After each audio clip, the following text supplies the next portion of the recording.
Hello. Through the years, what I have learned is that there is no better teacher than experience. And I've been through it all. I don't race flow benches or flow heads. I don't race dynos. I race cars. And there's no better teacher than been there, done that. And this video, I'm going to say something not about engine building, but about driving. And growing up, my brother and I started going to Orange County years ago. And for our faith, we didn't have a father that was holding our hands at the racetrack and teaches us the ropes of the sport.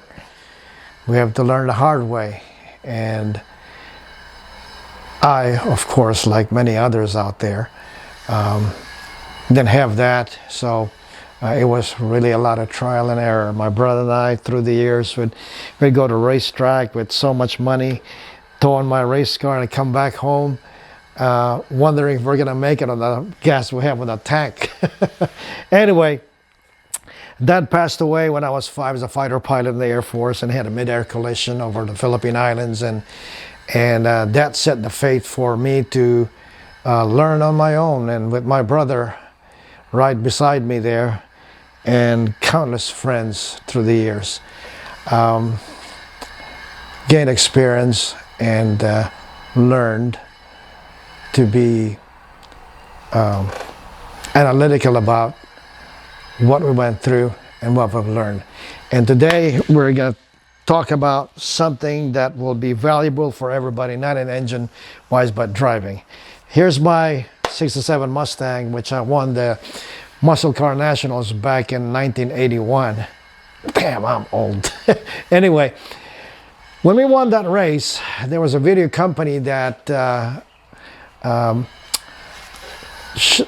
took pictures of the whole event and started selling them at all the speed shops, and I guess J.C. Whitney and all these other ones were called Muscle Car Showdown. And a bunch of my friends who went through their old stuff found, hey man, we found your video, you know, that I bought from Pep Boys years ago. And so I have about 2 or 3 copies here of when I won. At that time in 1981, we ran real factory type, basically an outlaw super stock or stock class. And the heads I have is a 69 casting with big Chevy valves in them. And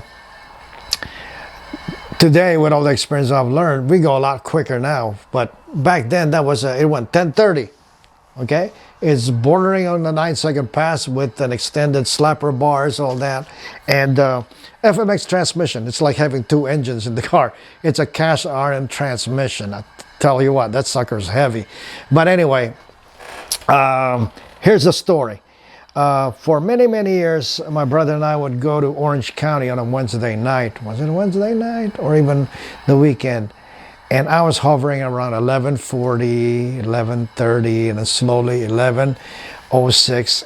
And for a while, I was stuck in the 11 flat range. And I was like, oh man, what is it going to take, instead of spending more dollars, what is it going to take for me to finally bust into a 10-second run or 10-second pass? And I hovered around that thing for months. And 11:02, 11:04, 11:06, I could never get it going. So anyway, so one day I said, okay, let's go bracket racing.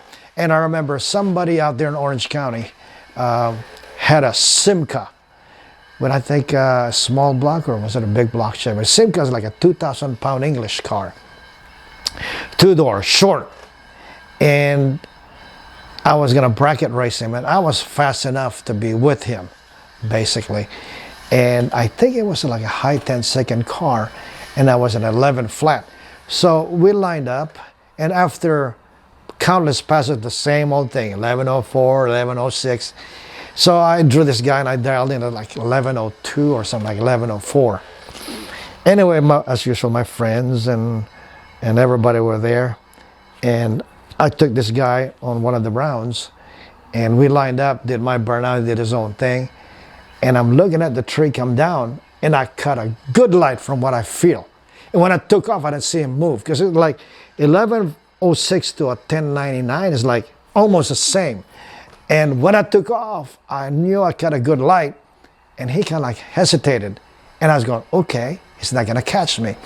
So here I am, I'm looking through my rearview mirror, and I shifted early. He's still not catching me. And 2 to 3, now it was 1 to 2, I shifted early. And I looked through, I go, I don't see him beside me. I'm closer to the finish line. I click high gear again. Earlier than usual. I used to shift at 7,200, okay? 72 to 7,400. Now, finally, when I got to the finish line, I go, oh, yeah, I'm just like, no big thing. You know, I probably ran 11:40 or something like that because I shifted early and stuff instead of my usual 11:04 or 11:06, whatever. And when I turned off the return road, way at the end of the track, I see my brother and everybody else jumping up and down, jumping up and down. I was going, I didn't win the race yet. It was like only the first or second round. How come they're jumping up and down? So I'm coming close, and they're all just having really a cheering section. And I opened my door. I said, what's going on? You did your first 10-second pass. I go, I did? And they go, yeah, what'd you do? I said, I don't know, I shifted early. Do that again. So my brother said, okay, do that again. So the next round, I didn't care about winning the race. I dialed in again at 11:40 or 11:04 or something like that. And now I have set in my mind, I'm going to shift early. Instead of 72, 74, I shifted at 68 or so. Anyway, so I came up with another. Now, I didn't remember who this other guy was because I wasn't focused on him anymore. I was focused on trying to make another 10-second pass. Then my burnout, usual. Same thing, always like a first run is like a copy of the second run, so on, so on. I don't go all over the place. I'm very disciplined on my whole process, starting line sequence and everything. And I took off again. Boom! Shifted 68. I go, what's going to happen here? Shifted 68 again. Came back, and guess what? The previous pass, my first 10-second pass, was like a 1098. Now it's like a 1096 or 1094. And I was going, wow! I finally made it. Not out of really doing a good job, but by accident, I was running my engine too hard. And another 10-9 pass.